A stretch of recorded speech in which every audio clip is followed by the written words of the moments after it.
और मेरे साथियों, अब नए दाखरस, ये नई शिक्षा रखी कहाँ जाए? नई मस्कों की तो जरूरत थी।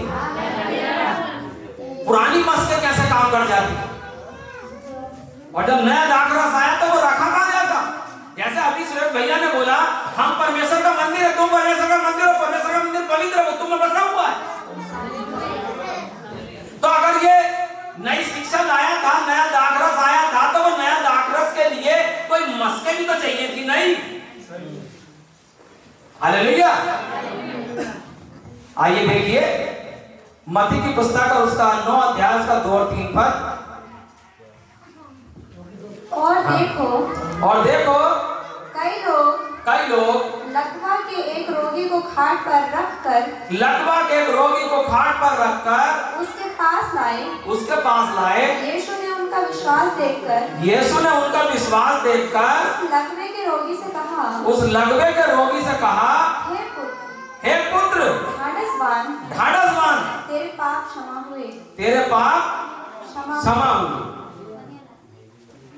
हालेलुया। क्या कहना चाहता है? तेरे पाप क्षमा हुए।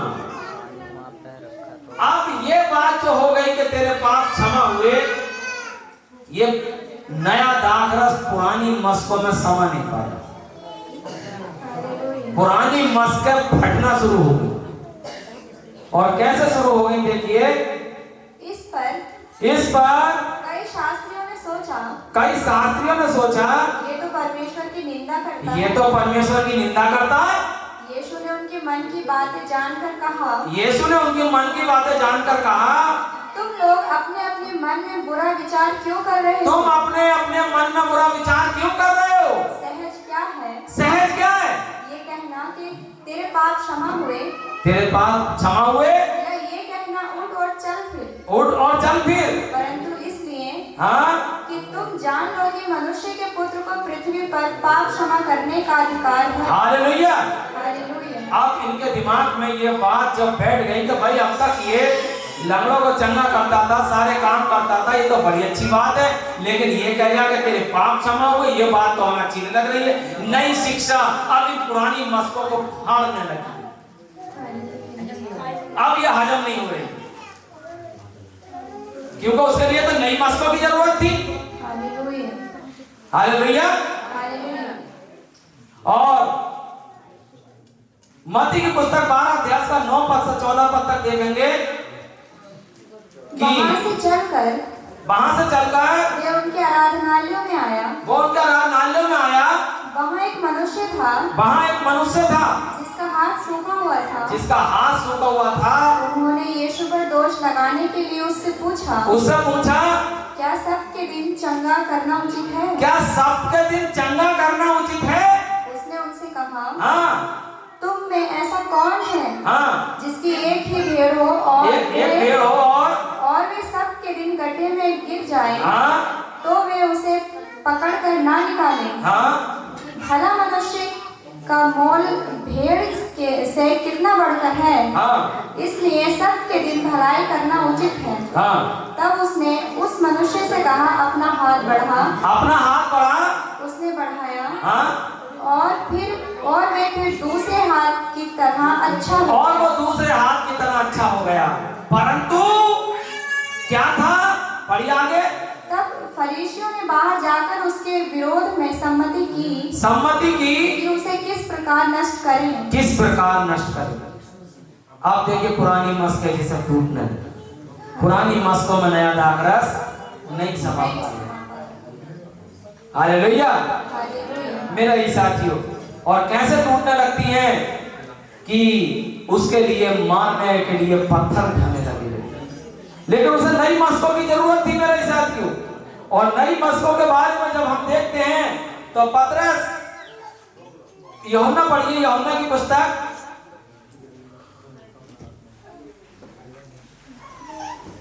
और उसका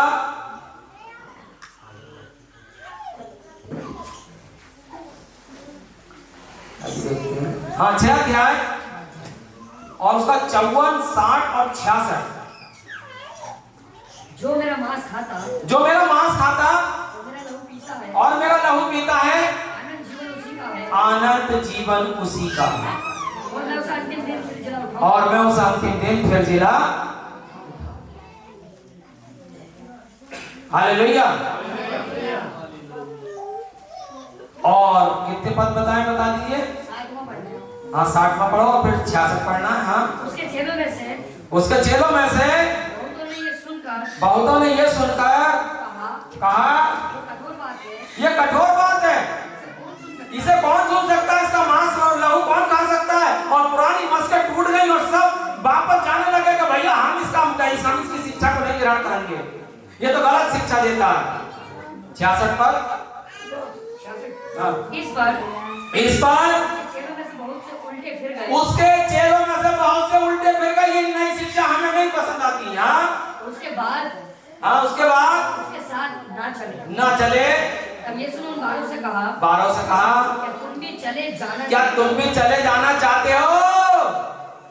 उसे नई मस्क की जरूरत थी कि नया दाखरस भर सके, और एक मस्क तैयार होती है नए दाखरस के लिए, और उसका नाम क्या है, पढ़ो।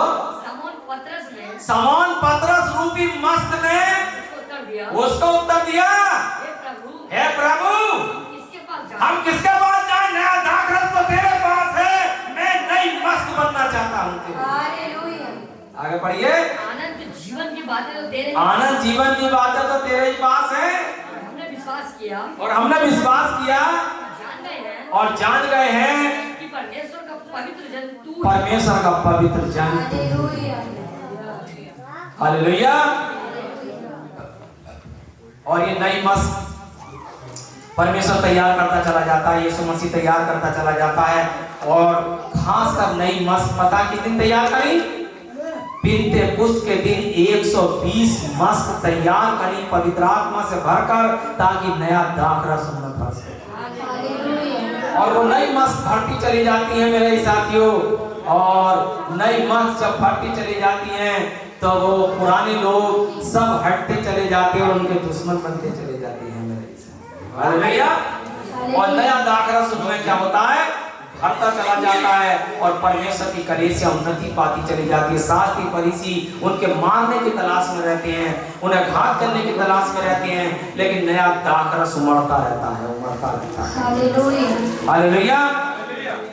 जब नया दाखरस उमड़ता रहता है तो मेरे साथियों, मैं ज्यादा देर नहीं बल्कि एक पद और निकाले मेरे साथ में, मत्ती की पुस्तक और उसका 13 अध्याय और उसका 51 और 52 पद क्या कहता है। मत्ती की पुस्तक 13 अध्याय उसका 51 और 52 पद है। क्या तुमने ये सब बातें समझी? हाँ। उसने उनसे कहा, हालेलुया। ध्यान से सुनेंगे जरा, ये ज्यादा देर का नहीं, 2 मिनट की बात हो रही है। हाँ, क्या तुमने ये सब बातें समझी? उन्होंने उससे कहा हाँ। उसने उनसे कहा, हर एक शास्त्री जो स्वर्ग के राज्य का चेला बना है, स्वर्ग राज का चेला बना है, उस गृहस्थ के समान है, जो अपने भंडार से नई और पुरानी वस्तुएं क्या करता है। हालेलुया। मैं अपने स्टोर को 2-3 महीने में साफ करता हूँ, तो फिर भी उसमें इतनी चीजें हो जाती है, कुछ रखने की कुछ फेंकने की। ऐसे ही हमारी बॉडी एक स्टोर के समान है। हम कहें भैया ये घड़ी मेरे नाना ने दी थी, दादा ने दी थी, अरे भैया चल नहीं रही है, उतार कर रख दे। समझ रहे हैं? जैसे मान लीजिए किचन में है, मैं अपने किचन के लिए कितने डिब्बे फेंकता हूं या कूड़े उसमें इकट्ठा कर देता हूं बेचने के लिए, नए डिब्बे आते रहते हैं। स्टोर का क्या मतलब है? स्टोर का मतलब है तो भाई ये तुम्हारे लका दादा की है, तो लका दादा की है तो किसी काम की नहीं है, वो यूज में ही नहीं है, जगह घेरा हुआ है। क्या है? अब मान लीजिए कोई चीज नहीं है, पुरानी है, यूज में है, नई है, नई यूज में नहीं है, तो एक गृहस्थ के समान क्या है, कार्य चलता रहता है। कोई नई चीज आ गई। मैं ये समझता था कि पापा हमारे मोबाइल कैसे चलाएंगे, और जब देखा तो वो एंड्रॉइड मोबाइल तक चला कर नहीं, तो अपडेट होते रहते हैं। ऐसे हम क्या होते हैं वचन में अपडेट होते रहते हैं मेरा ही साथ। हालेलुया।